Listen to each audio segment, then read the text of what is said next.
ஒற்றை விரலால் ஓங்கி அடிப்போம், வாக்களிப்பீர் இரட்டை இலக்கு.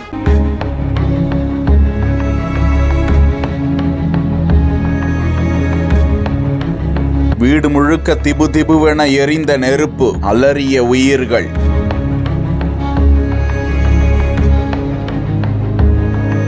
மகன் மருமகள் சரியாக கவனிக்கவில்லை என குற்றஞ்சாட்டி மாமனார் பார்த்த கொடூர வேலை.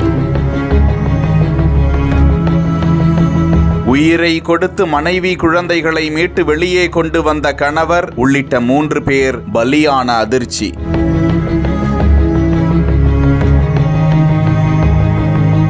சிவகங்கை மாவட்டம் காரைக்குடி வைத்தியலிங்கபுரம் 2வது வீதியில் வசித்து வந்தவர் 60 வயதான தங்கராஜ். அவரது மனைவி 55 வயதான லதா. இவர்களது மூத்த மகன் நவீன்குமார் சென்னையில் மென்பொருள் நிறுவனத்தில் பணிபுரிந்து வந்தார். அவருக்கு திருமணமாகி 1 வயதில் ஆண் குழந்தை உள்ள நிலையில் கூட்டு குடும்பமாக வசித்து வந்துள்ளனர். 2வது மகன் சென்னையில் பணிபுரிந்து வருகிறார். இந்த நிலையில் சில வருடங்களாக மனைவி லதா மற்றும் மகன்கள் தந்தை தங்கராசை மதிப்பது கிடையாது என்றும் மருமகள் உள்ளிட்டோர் உணவு கூட தனக்கு வழங்குவது இல்லை என்றும் தந்தை தங்கராசு குற்றஞ்சாட்டி வந்ததாக கூறப்படுகிறது. இதனால் மன அழுத்தத்தில் இருந்த தங்கராஜ் அதிகாலை வேளையில் வீடு முழுக்க எரிபொருளை ஊற்றிவிட்டு கொளுத்தி விட்டாராம். வீடு முழுக்க தீ பரவ வீட்டில் உள்ள அனைவரும் அலறி இருக்கிறார்கள். இதில் தங்கராஜ் அவரது மனைவி லதா இருவரும் வீட்டை விட்டு வெளியே வர முடியாமல் உள்ளேயே தீயில் சிக்கி பலியாகிவிட, மகன் நவீன்குமார் தனது மனைவி செல்வி குழந்தையை வெளியே காப்பாற்றி கொண்டு வந்துவிட்டு தீ